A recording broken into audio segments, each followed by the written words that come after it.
Joshua chapter 6 verse 20. You know, I was supposed to share this morning dahil nga buwan daw ng pag-ibig. Meron sana akong lessons on relationship. Yan, 5 sana yun, pero hindi pa siguro para ngayon. Let's go to Joshua chapter 6 verse 20. May title ako dito, Kuya Clark. Huwag ka mag-alala.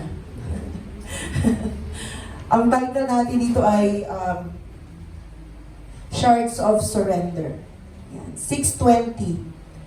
When the trumpet sounded, the people shouted, and at the sound of the trumpet, when the people gave a loud shout, the wall collapsed, so every man charged straight in, and they took the city. So, very popular po, alam na alam natin, if you grew up in Sunday school, alam na alam po natin itong story ng Wall of Jericho. Di po ba? And alam po natin that the breaking, the collapse of the Wall of Jericho is necessary, it's very necessary. Kailangan pong mangyari na mag-break, mag-collapse itong Wall of Jericho. No, bakit? Dahil kung hindi po mag-break or mag-collapse itong Wall of Jericho, hindi po mapoposes ng mga Israelites yung promised land na naipangako sa kanila. It was necessary that this wall ay mag-collapse, mag-break, so that makonquer nila yung land of Canaan. Mapasok po nila. And that was indeed no very miraculous day po, victorious day yan sa buhay ng mga Israelita. Alam naman po natin yung story, hindi sila gumamit ng das, hindi sila gumamit ng bomba, no? They just marched around for 6 days, once a day, magmamarch around sila po dyan. And then on the 7th day, nagmarch sila ng 7 times, and then they gave a loud shout, yung mga trumpets na sinound nila, and then the wall collapsed. And then the rest is history nga kunada. Na-conquer po nila, napasok po nila yan. But, there was also a person and a whole family that greatly benefited po from the breaking of the Jericho wall. Hindi lang po necessary na masira yung Jericho wall para makapasok ang mga Israelites, makonquer nila yung promised land, pero meron pong isang pamilya, isang individual, no, doon po anchor din yung breakthrough ng buhay niya Her breakthrough was contingent upon the breaking of the Jericho wall. Kailangan ma-break yung Jericho wall na yun. At yun ay si Rahab. Amen. Kilala po ba natin si Rahab? Yes. Sino ba si Rahab? Unang-una, she is a Gentile. Pangalawa, she is idolatrous kasi yun yung culture nila. They actually have one of the most degrading religion ng mga Canaanites. Ano pa? She is part of a corrupt and depraved pagan culture. She is an innkeeper, according sa mga scholars, meron siyang inn, kaya nga yung part ng bahay niya, kitang-kita yung mga tao na yung bahay niya po nasa ibabaw ng wall. So kitang-kita nila yung mga tao na papasok at lalabas. So sabi po ng mga scholars, she is an innkeeper. Her family, also, they are flax farmers. Okay? According to sa mga scholars, na flax farmers sila dahil nung time na tinago niya, yung mga spice no, sa ibabaw ng bubong niya, meron silang mga flax. Yun yung pinagtakip niya doon sa mga Israel spice. Alam natin, madiskarte siya, matalino siya dahil nakapagbuo siya ng plano kung papaanong makakatakas itong mga Israelita na to. Pero, she is sa term nila doon, ay street walker. Pag sinabi natin that you are a street walker, that means she is a harlot. She is a prostitute. So, part na yon ng trabaho niya, buhay niya. And we see, no, she is living in brokenness. Namumuhay siya doon sa buhay na very broken. And what she know niya, kung ano yung alam niya, ano yung meron siya, hindi yun nakatulong sa kanya para makapag-break free doon sa buhay na meron siya. Ano ba yung brokenness? Okay?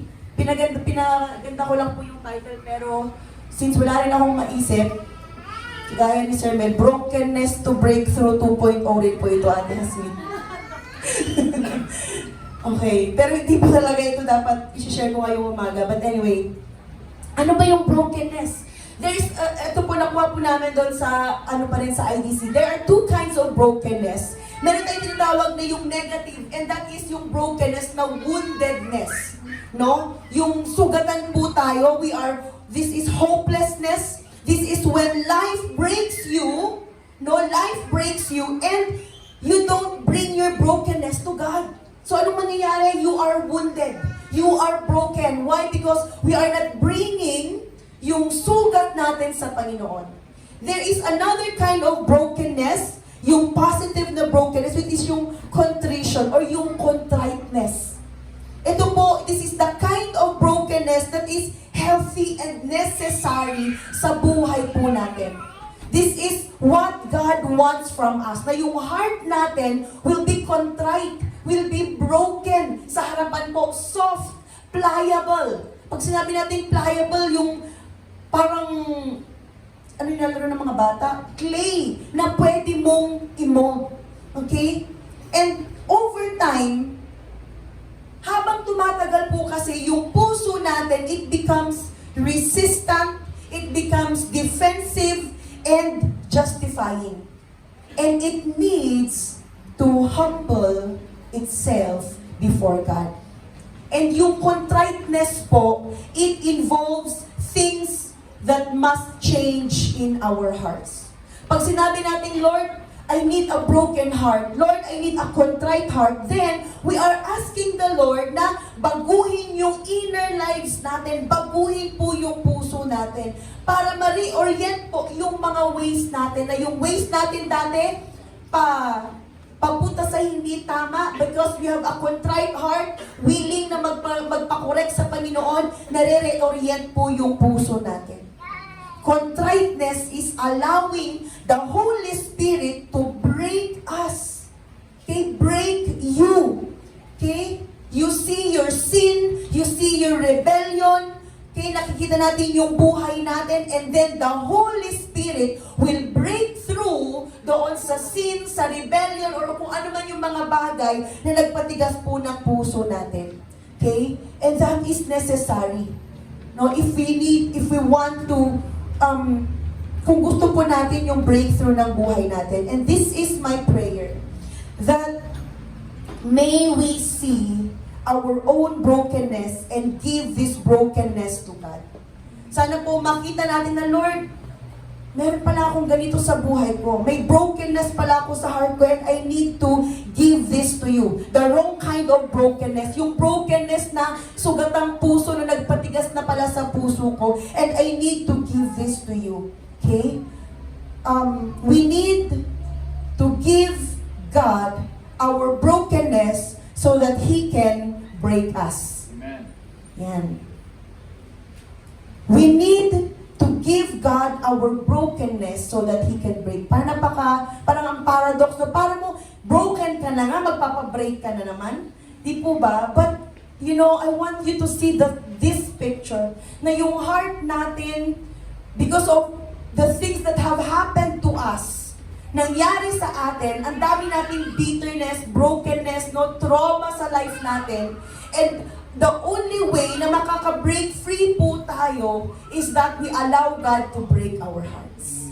Allow Him na, Lord, mold me the way you want. There is no other way. There is no other way. So let's go back to Rahab, and let's see kung ano yung journey or level ng brokenness na pinagdaanan ni Rahab. Okay? So my point number 1 is that yung unang brinake ng Panginoon sa buhay ni Rahab is her self-reliance. So we will go back to Joshua chapter 2, verse 11. it, our hearts melted, and everyone's courage failed because of you. For the Lord your God is God in heaven above and on earth below. From her history, alam natin na kaya niyang buhayin yung sarili niya. No, madiskarte siya, matalino siya. Meron siyang pangkabuhayan, although hindi nga lang tama yung ibang pangkabuhayan niya. So, kaya niyang buhayin yung sarili, kaya niya yung sarili niya. At kaya niyang buhayin yung pamilya niya. But she relied on herself. No, nagtiwala siya sa sarili niya, yung tiwala niya nandoon sa trabaho niya, yung tiwala niya nandoon sa God ng kanyang culture. And so, Rahab acknowledged her condition. For God to be able to break yung self-reliance niya, kailangan niya munang ma-acknowledge yung spiritual condition niya. Sabi niya doon sa verse 11, your God is the real God. So nakita niya, na-realize niya na, wait lang, itong God na wino-worship namin, hindi ito yung totoong Diyos. And so sabi niya, your God is the real God. In-acknowledge niya yung condition niya. No? For us, para ma-break yung self-reliance, yung sobrang pagtitiwala natin sa sarili natin, we need to acknowledge, Lord, hindi ko pala kaya ito. Lord, ikaw pala ang Diyos, hindi ako. Lord, ikaw pala ang master at hindi pala ako. I need you in my life. Amen. Family, Magsaysay Church, what have you been relying on? Saan po ba tayo nagtitiwala? Saan po ba natin inilagay yung pag-asa natin? Na, okay, pag ginawa ko to, mangyayari ito. Okay? Makarating lang dito, pwede na ito, ganito. You know, we are relying on our hopes and dreams. We are relying on our own plan. No, hindi natin namamalayan, self-reliance is slowly creeping in. Unti-unti na pala niyang sinasakop yung buhay natin. No, we cannot believe in ourselves. We cannot trust in ourselves. We cannot say, you've got this. Hindi po pwede. We are never enough. No, we need God na i-sustain po tayo. Pag nag-rely po tayo, nagtiwala po tayo sa sariling ability natin, sa sariling resources natin, rather than on God or people, mafu-frustrate lang po tayo. Yung self-reliance na yan, yung pagtitiwala natin sa sarili natin kakayanan, ang ugat po niyan ay pride. An overestimation of oneself. Na, okay, I got this. Kaya ko to. Kinaya ko dati, kakayanin ko ngayon. So how does this look ba sa everyday na buhay natin? Yung self-reliance. Sabi niya po sa punta nga po tayo sa Psalms 33, verse 16 and 17.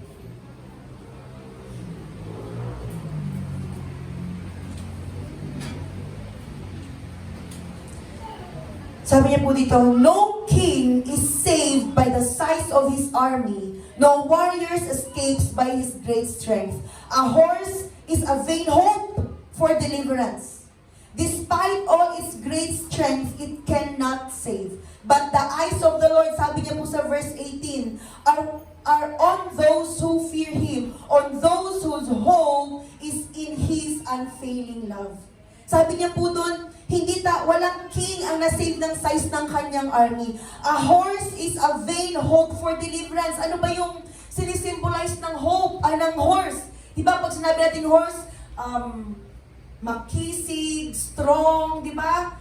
Reliable, nakatulong sa farm. And yet sabi niya dyan, a horse is a vain hope. Ano ba yung naging horse sa buhay natin? Hindi natin namamalayan, okay, trabaho tayo ng trabaho. Ginagawa natin ng ginagawa itong mga bagay na to, and yet it's vain. Why? Hindi natin namamalayan, nagtitiwala na pala tayo sa sarili nating lakas.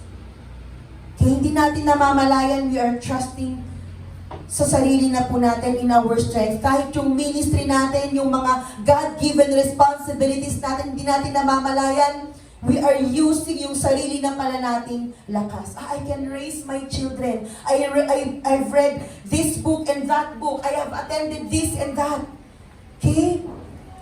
Kaya ko ipasa itong exam na to. Kaya ko namang tugtugin ito. Sa mga kaedad ko, naaalala niyo pa ba yung yung MacGyver? Or ayaw niyong umamin na napanood niyo pa yun? Di ba yung MacGyver, hindi ko naman alam kung anong nangyayari sa taong ito at lagi na lang siyang naiipit sa gulo. Di ba? Tapos, it's either makukulong siya sa isang building, makukulong siya sa isang kwarto, pero surprisingly, lahat ng kailangan niya para makatakas, mahahanap niya doon sa loob ng kwarto, di ba? So makakagawa siya ng pasabog, makakagawa siya ng daan niya, lahat, makakagawa siya ng baril or whatever. And sometimes hindi natin namamalayan, nagiging MacGyver tayo ng buhay natin. No, we are, okay, sige, ganito yung gagawin ko, ito yung gagawin. Nakakalimutan natin, no, na meron tayong malaking Diyos who is willing na tumulong po sa atin. Amen. So ano mangyayari? You will end up frustrated, tired, broken, burned out. And there are moments sa buhay natin that God will purposefully set us in situation where we must look to Him for deliverance. Amen. God will do that. No, gagawin ni God yun sa atin. Sometimes He will purposefully allow things to happen in our life para, Lord, wala na akong ibang titingalain. No? Marirealize natin that nasa end na tayo ng rope natin at wala na tayong ibang lalapitan kundi ang Panginoon na lamang. And, catch ko lang yung sinabi ni Ate Alma na sabi niya doon sa testimony kanina na dapat yung mga nangyari sa buhay mo, this is God communicating to her personally, that should have fueled you. Na sana mas lumalim ka pa kay God. And minsan nagtatanong tayo, Lord, bakit ako nasa situation na to? Bakit ganito? Bakit ganyan? Let's see that as fueling us na mas kumapit pa, magtiwala kay God at hindi sa sarili po natin. Amen. Thank you, Jesus. So brokenness and breaking before God cannot happen without real acknowledgement of our condition. God cannot break you, kapatid, unless we acknowledge na, Lord, hindi ko na talaga kaya. Lord, ito yung kondisyon ng buhay ko. Lord, ito yung kondisyon ng mga anak ko. Lord, ito yung kondisyon ng marriage ko. Lord, ito yung kondisyon ng kabuhayan po namin. Then, allow God. Okay, if you deny your condition, if we dismiss our condition, if we are deceived by our situation, we will never lay hold of doon sa hope na nanggagaling po sa ating Panginoon. Why? Kasi ang nakikita mo na lang is yung condition mo. Kaya nakakayanin ko ito. So we first need to recognize yung true spiritual condition po natin, yung heart condition natin, and then stop relying on ourselves. When the wall of Jericho collapsed, balik po tayo doon, nung nag-collapse po yung wall of Jericho, okay, along with it, nag-collapse po yung former life ni Rahab. Yung social status niya, yung security niya sa Canaan. Nung na-break yung wall of Jericho, along with it, nag-collapse din, na-break din yung old identity ni Rahab. Yung old na trabaho niya. She left behind yung buhay niya as a prostitute in a pagan city at nag-transition yung buhay niya into becoming a woman of faith in Israel. Nung nag-break po yung wall, yung reliance niya doon, yung loyalty niya sa Jericho, nag-break din at si God, dahil ni-risk niya yung buhay niya para doon sa mga Hebrew spies. Nung nag-break yung Jericho wall, along with it, nag-break rin po yung reliance ni Rahab doon sa city. Okay, she stopped trusting doon sa physical na invisibility or physical na strength nung bahay niya dahil yung bahay niya nga nasa ibabaw ng wall. Okay? And she was, alam niyo yun, yung buhay niya, she trusted. Hindi siya nag-trust doon sa strength ng wall. Nag-trust po siya doon sa scarlet cord na nilagay niya po doon sa may labas ng pintuan niya. Dahil yun po yung naging kasunduan. Dahil tinulungan niya yung Hebrew spies, sabi sa kanya, sige, pag maglagay ka ng red na tali dyan, para alam namin na yan yung bahay mo. So she trusted, a sign of promise and safety. Amen. We have to trust na kung ano yung finished work ni Jesus sa cross is enough, sufficient para po sa atin. Amen. Her old role bilang outsider, nasira din po yun, it was broken, and she was rescued from destruction, and she was grafted into the Israelites. Amen. While the walls fell, nung nag-collapse na po, nag-break na po yung wall, yung specific portion po ng wall that's holding yung yung bahay nila, it remained steady. Symbolizing that yung old life niya nag-collapse, pero yung life niya, yung family niya, they were miraculously spared. You know, si Lord, He will break yung self-reliance natin, yung wall natin sa buhay natin. But you know, He is so gracious. He will always spare yung buhay po natin. She was redeemed from a life of shame to become the ancestor of King David and Jesus. Amen. Ang ganda na nangyari sa buhay niya. Pangalawa po, na layer na breaking na nangyari kay Rahab is the breaking of her heart. Balik po tayo sa Joshua chapter 6.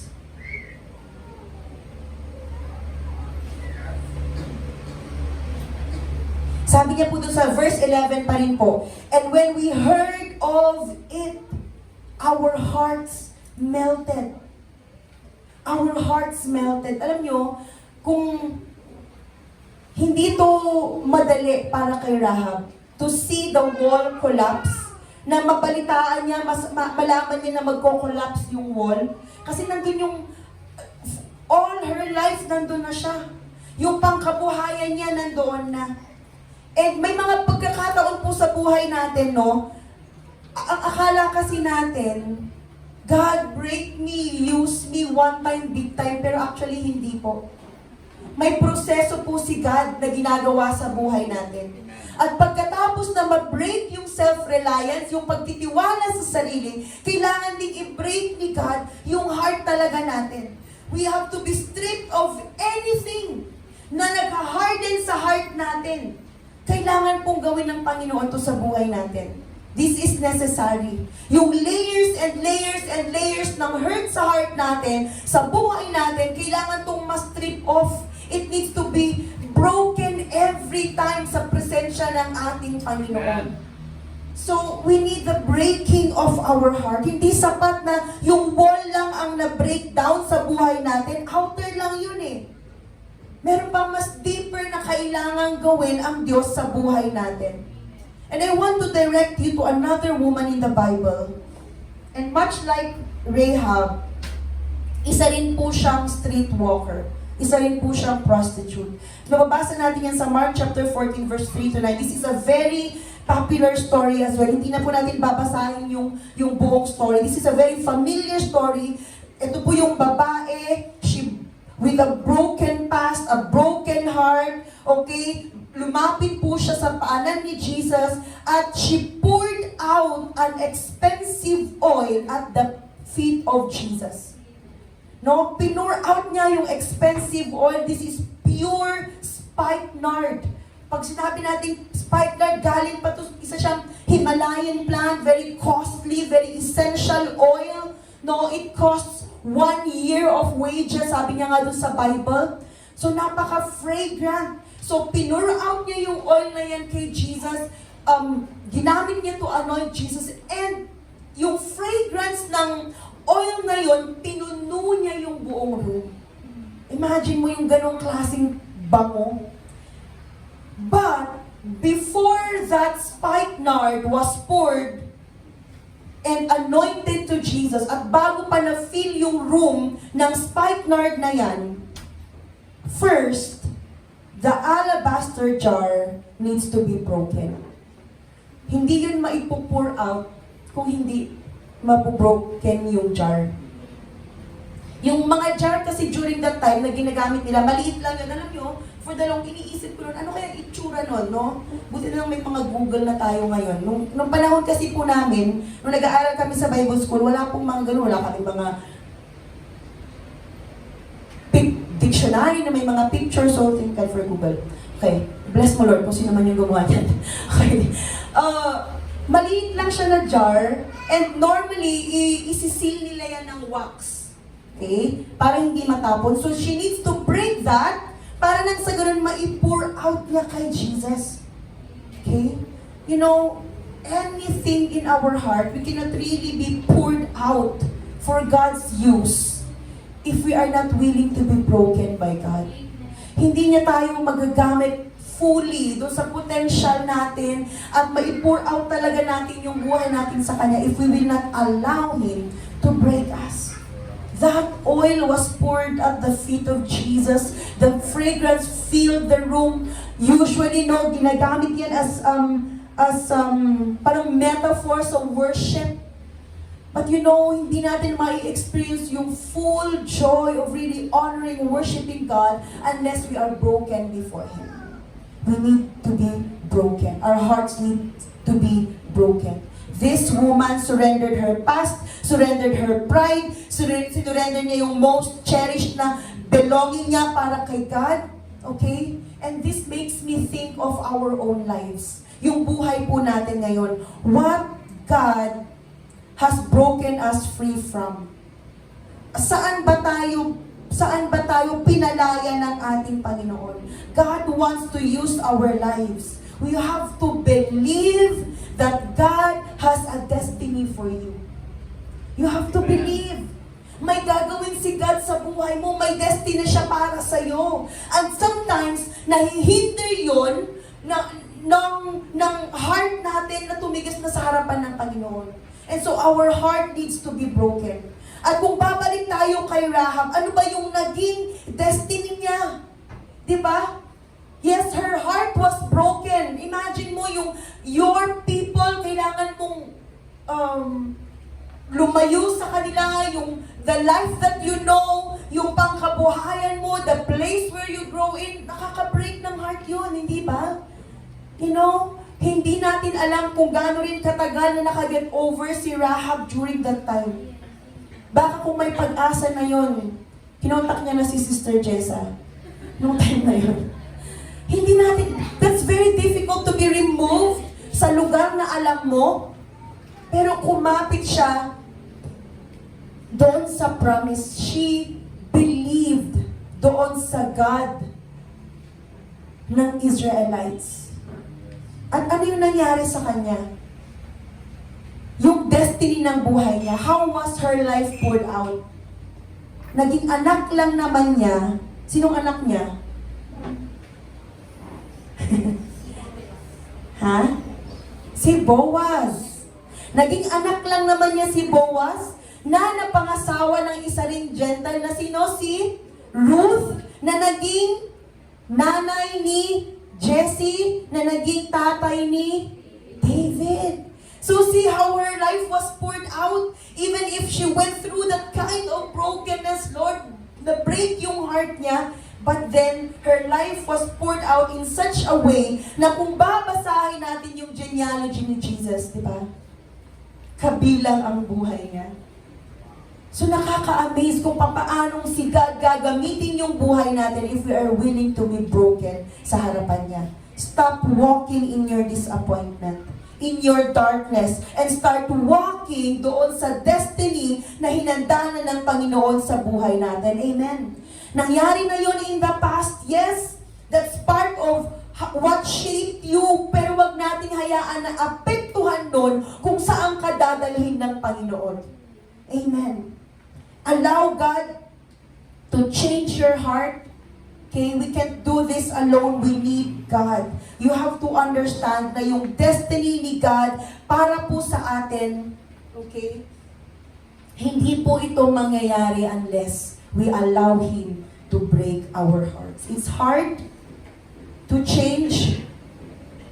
Di ba, ang hirap magbago unless we know what we are changing for. Bakit ko ba gagawin to? Bakit ko iiwanan tong buhay na to dahil may mas magandang gagawin at plano po ang Diyos sa buhay natin. Amen.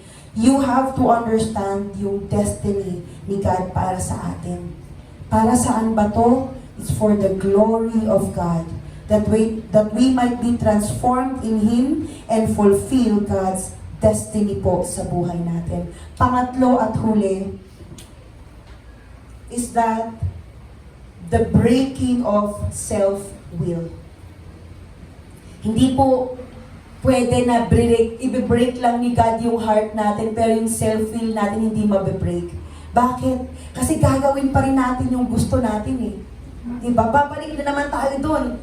Back to zero na naman tayo. So we need to allow God to break yung self-will natin. After breaking our walls of self-reliance, so we can acknowledge our need of God. After breaking yung heart natin, so we can believe sa destiny ni God para sa atin. Now, God needs to break our self-will so that we can choose to submit to His will sa buhay natin. So allow God to break yung self-will so we can submit to His will sa buhay po natin. Okay? Because merong freedom if we surrender to God. There is freedom when we submit to God. Sa verse 21, sabi niya po dito, agreed, she replied, let it be as you say. So she sent them away and they departed and she tied the scarlet cord in the window. So hindi na yung will niya. Hindi na kung ano yung gusto niya. Parang kanina, I was really battling. Sabi ko, Lord, gusto ko talagang i-share tong message na to kasi, love month. Gusto ko na maano tong mga kabataan na to para hindi sila kilig-kiligin kung kani-kanino. Lord, gusto ko to i-share. Tapos, naglalaban yung spirit ko, naiiyak na ako kanina, Lord, gusto ko to, ginawa na neglect yung slides namin. Pero sabi ni Lord, hindi yan. You have to go back doon sa, matagal ko na pong minimeditate itong message na to. At unti-unti po siyang nabuo over the weeks. Sabi ko, Lord, okay, not my will, but your will be done. Sa Friday na lang namin sila pupukpukin. Yung mga kabataan natin. Okay? And so, after breaking, we need, sabi niya doon, finally, nilet go na lang ni Rahab what she know, yung will niya, and she just surrendered to the will of God. Pero, you need to make a choice. You have to choose. Choose God every day. Choose to obey God's word every day. That's why it's very important that we read the word of God. Kaya ano yung i-obey natin if we don't feed ourselves with the word? Okay? Be willing. God is waiting for you to be willing to break free. Gusto tayong pakawalan ng Diyos, but we have to choose and say, Lord, I don't like this life anymore. I want a life of freedom with you. You know, there are people, and sinasabi ko po to in all,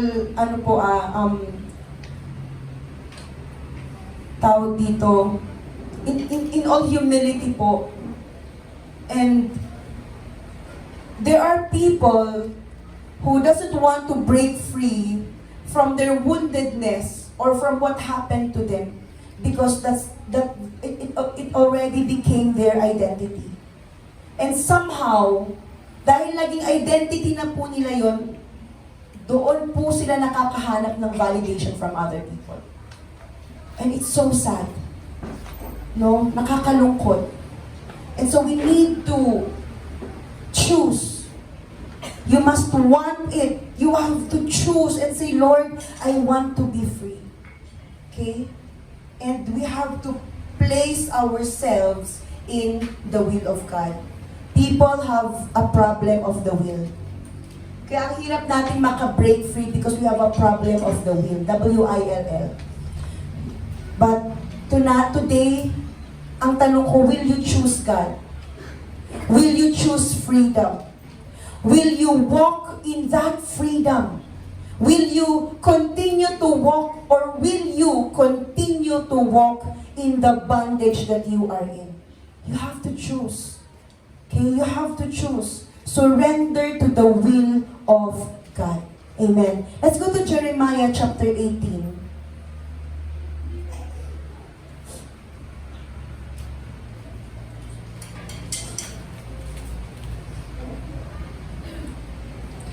Jeremiah chapter 18 verse 6.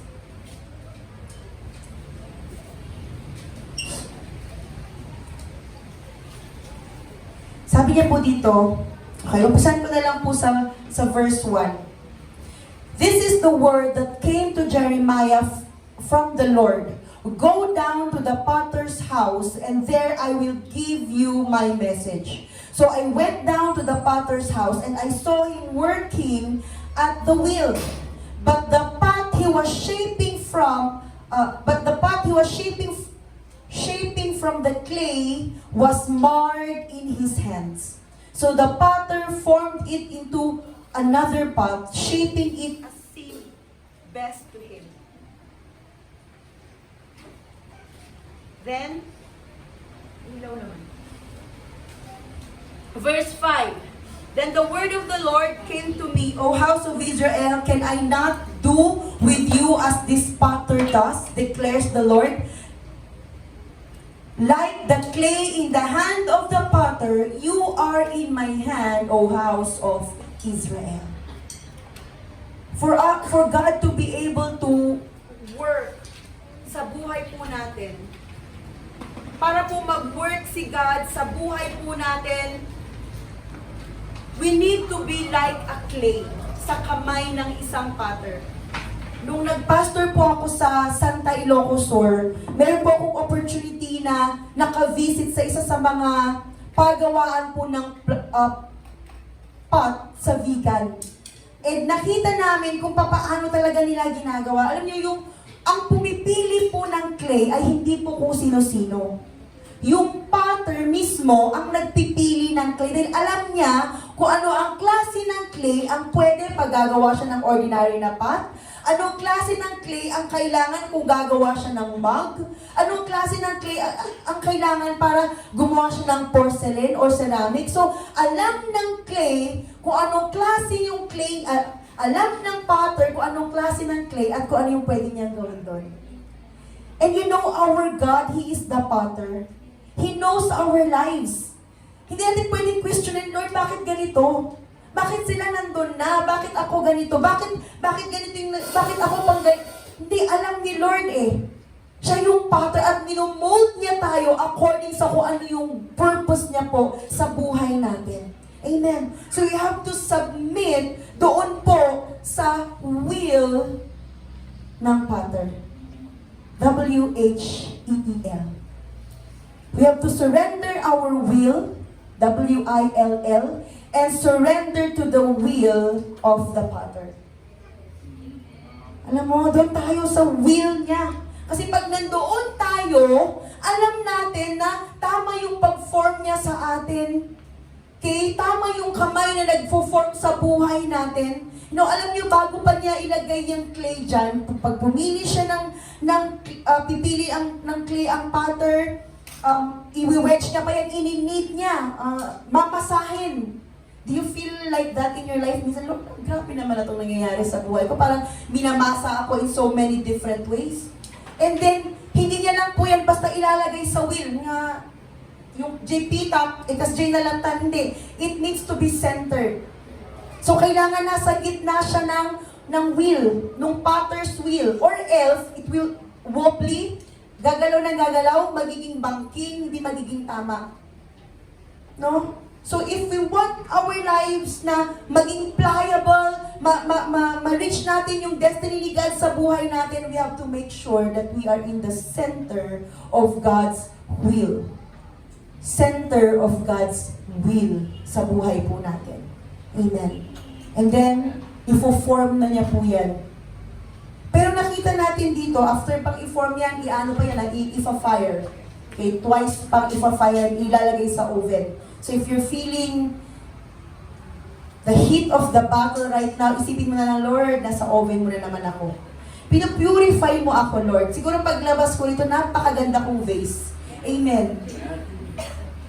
Pero yung isang bagay na nag-catch ng attention natin, ko mismo dito sa verse 18, is yung ginagawa nung pattern, biglang marred. Sabi doon, nasira, it was broken mismo sa kamay niya. So may problema kaya doon sa pinili niyang clay? May problema kaya sa kanya? May problema kaya doon sa will niya? Sino may problema? Hindi po yung will ni God, hindi po yung pattern, tayo po. May mga kailangan pa siyang i-purify sa buhay po natin. Pero you know what? Ang ganda lang, kasi this pot, it was broken, pero broken siya sa kamay ng potter. Amen.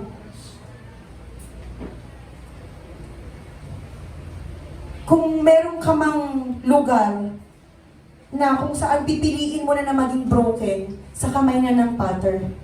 Kasi pag nasa kamay ka niya, alam niya ulit kung paano ka i-reshape. Alam niya ulit kung paano ulit gagawin ulit yung buhay mo according doon sa purpose niya sa buhay natin. So can we just allow Him, allow the potter to shape and mold us into something beautiful, something useful po sa buhay natin. Alam niya yung purpose niya sa buhay natin. Alam niya kung anong klaseng clay tayo. And He is working sa mga buhay po natin. Doon according sa kung ano yung gusto niya pong gawin sa buhay natin. Sometimes the process of being shaped by God can be uncomfortable. It can be painful. Parang kagaya nung clay sa potter's wheel. It needs to be reshaped. It needs to be reformed. But we have to trust in God's love. We have to trust in God's wisdom.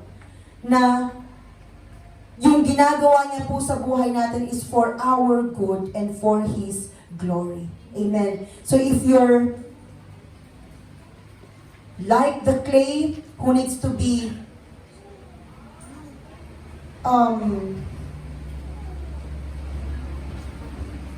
reshaped, reworked, okay? Allow God, the master potter, to work sa buhay po natin. He is always working in our lives. We have to trust yung plano niya and allow Him na siya po yung mag-lead at mag-guide po sa buhay natin. Even if may mga pagkakataon na, Lord, akala ko okay na ako. Akala ko, Lord God, yung nasi-shape na yung buhay ko, bakit parang ganito na naman yung pakiramdam, parang I'm broken na naman. But you know, you just have to trust na yung may hawak ng buhay mo, even if it felt broken right now, ang may hawak niyan ay yung master potter. Amen. Last Sunday, when we were worshiping, after po nung nag-preach ni Ate Yasmin, merong isang phrase na nailagay po sa heart ko. Dahil in-explain ni Pastor Hernan yung kintsugi, di po ba? Yes, you are broken, but then as you're put back together, it's not just ordinary glue, it's made with particles ng gold, may gold. And sabi ko, Lord, yes, yung buhay ko, it's been broken in so many ways. At alam ko, hindi lang ako ang may ganong story. Lahat tayo dito, meron tayong kanya-kanyang brokenness sa buhay po natin. Pero sabi ko doon, God, may your grace be evident in my brokenness.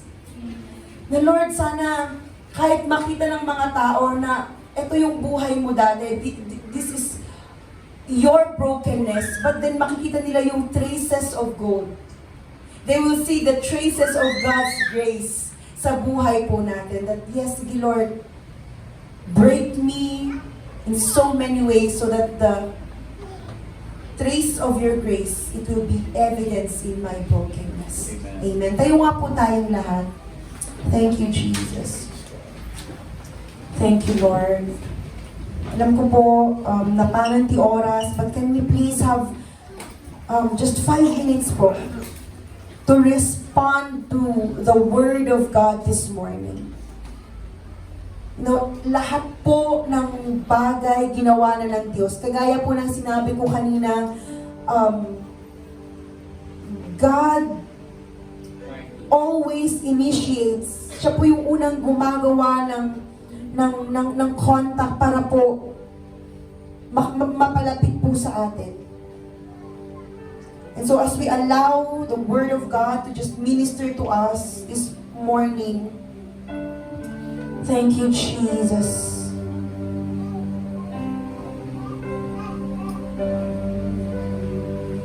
Thank you, Jesus. Awitin nga po natin itong awit na to, So You Would Come. Let's just allow the Word of God to minister to us today. Hindi ko po alam kung nasa ang point po kayo ng buhay niyo ngayon. Maybe God is breaking the walls of self-reliance. Or maybe you are in a season where God is just speaking to you, encouraging you, anak, come on, just allow me. Come to me. I need your contriteness. I need your heart to be broken. Or maybe you are in a season na parang kang kagaya nitong pot, nitong vase or clay na akala mo okay na, and yet once again you feel broken. Allow the master potter to reshape your life again dun sa purpose na gusto niya po para sa buhay natin. Thank you, Jesus. Before the world began, you were on His mind, and every tear you cried is precious in His eyes. Because of His great love, He gave His only Son. Everything was done so you would So come. nothing you can do. Nothing you can do could make Him love you more, and nothing that you've done could make Him close the door. Because of His great love, He gave His only Son. Everything was done so you would come. Come to the Father, though your gift is small. Broken hearts, broken lives, He will take them all. The power of the Word, the power of His blood, everything was done so you would come. So come to the Father. Come to the Father, though your Yes, gift Lord. is small. This is your invitation to us this morning. Broken hearts, broken This is God's lives, invitation for you this morning. Just come to Him. He's waiting for you. the Thank power you, of Jesus. His blood, everything was done so you would come. For the last time, sing, come to the Father. Come to the Father, Yes, Lord. though your gift is small. Broken hearts, broken lives, He will take them all.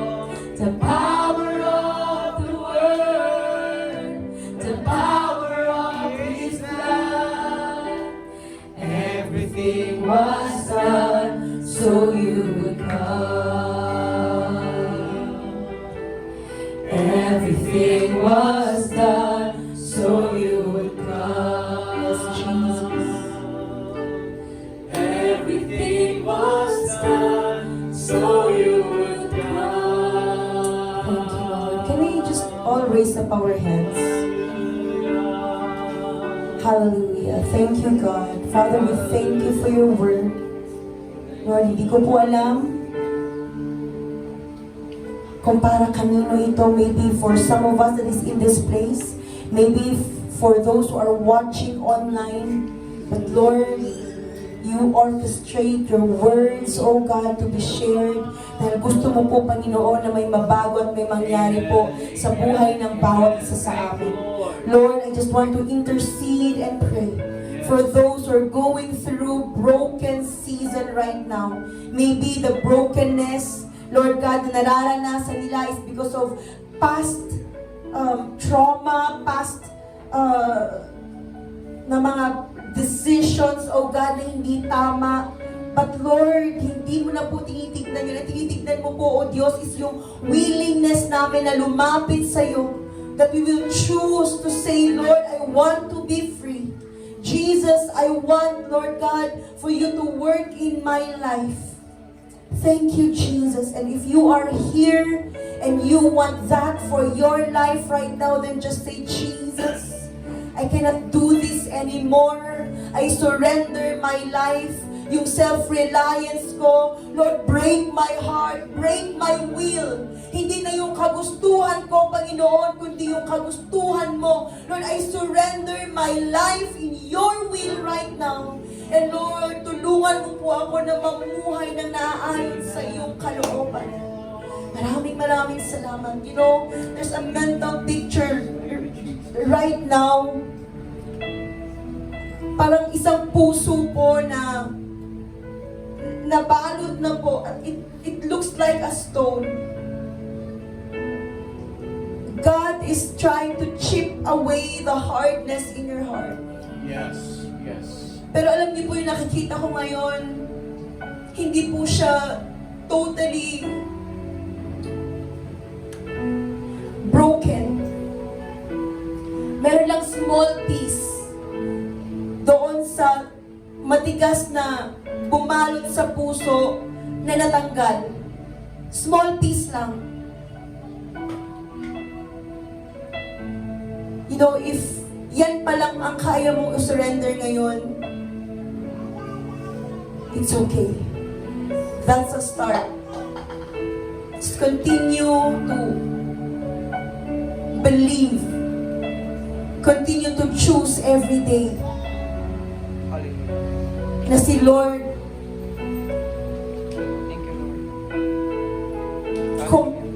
He will completely heal you and break your heart. Thank you, Lord. Para po magawa niya yung purpose, yung will niya sa buhay mo. Father, I thank you. Kung sino man itong Panginoon, I pray that you will just comfort amen. this Thank person. you, Lord. Hindi mo tinitignan kung gaano kalaki yung pwede namin i-surrender, but Lord, tinitignan mo, Lord God, yung heart namin that is willing every day to come to you. I thank you, Jesus. I love you, Lord. We honor you, we honor you. Thank you, Jesus. Thank you, Jesus. Hallelujah. Thank you, Jesus. You know, church, we are here because of the faith that we have in Jesus. But you know, what Rahab did is one of the example of real faith that leads to her brokenness. Yun po yung katotohanan. We all have faith. But let that faith lead to real brokenness. The breaking of self-reliance. The breaking of heart and the breaking of self-will. And here comes the transformation. real blessing sa buhay ni Rahab. From Joshua chapter 2 verse 1, being a prostitute, to Hebrews chapter 11 verse 31, Yes. Amen. na nailagay yung pangalan niya doon sa Hall of Faith. You know what happened? From the hall of shame to the hall of fame, Yes. because of her faith that leads to her brokenness. Hallelujah. Hallelujah. Come on, let's just come before the Lord. Ano man yung nakaraan natin, ano man yung mga nagawa natin, let's just surrender everything to Him.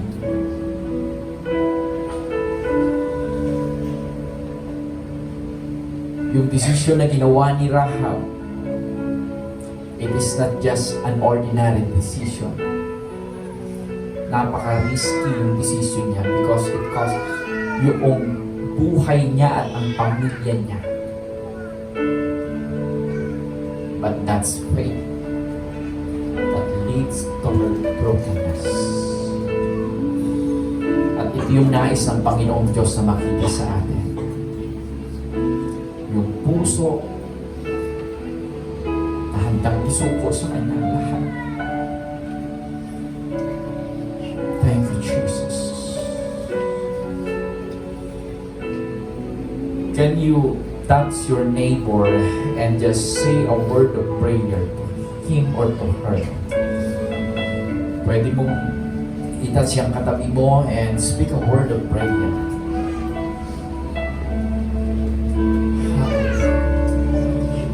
Lord, sama-sama kami, Panginoon, ngayong umaga. Tumutulog sa inyong luka ng banal na biyak. Patuloy na nagpapakumbaba, Panginoon, at handang isuko sa inyo ang lahat. Bawat isa po sa amin ay gamitin mo para mas makita po namin, Panginoon, na ang buhay namin ay kailangan magpakumbaba at isuko sa inyo ng buong buo. We may not know what is going to happen sa mga susunod na decision. Like Rahab, yung desisyon na ginawa niya, Panginoon, probably dalawa lang ang kanyang puputahang kamatayan o katagumpayan. But in Joshua chapter 2 verse 9 to 11, sinabi doon that because of her faith, he feared the Lord, the God of Israel.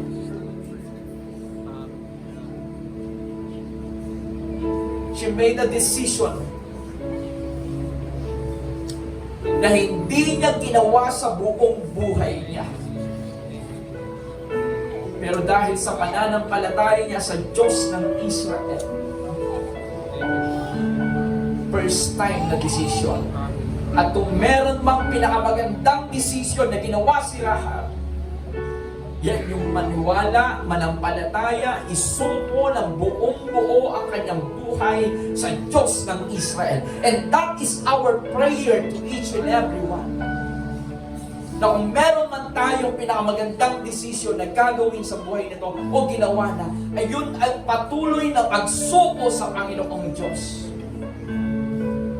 The breaking of our self-reliance, breaking of our hearts, and breaking of our self-will in order to surrender everything sa Panginoong Diyos. At ang pagsuko sa Diyos, doon nararanasan ng totoong pagkapanalo. Lord, thank you. We continually speak blessing to each and every one of us. Allow your Holy Spirit to continually change our hearts from glory to glory, that we may be able, Father, to experience yung fullness ng blessing mo sa aming buhay bilang anak mo. Salamat, Panginoon. Salamat po. Purihin at sambahin ka. Thank you. Thank you, Lord, for setting us free from any lies and works of enemies. Lord, salamat. Salamat. Pagpalain mo ang bawat isa po sa amin.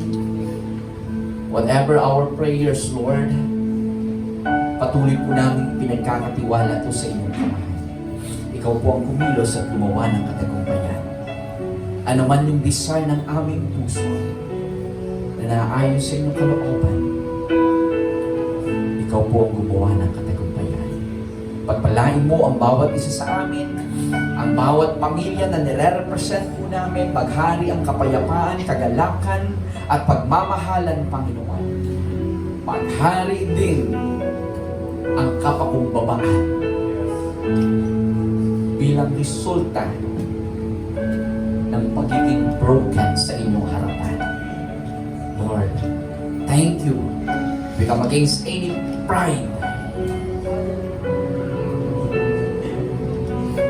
Help us not to trust on our own understanding, but in all our ways, help us to always acknowledge you, God. Thank you so much sa lahat ng aming gagawin sa buong isang linggo at sa mga susunod na araw, buwan at taon ng aming buhay. Help us not to lean on our own understanding, but to surrender everything to you. Because we know, Father, ikaw lamang, Panginoon, ang may kakayanan na iparanas sa amin ang katagumpayan. Thank you so much. Bless each and every one.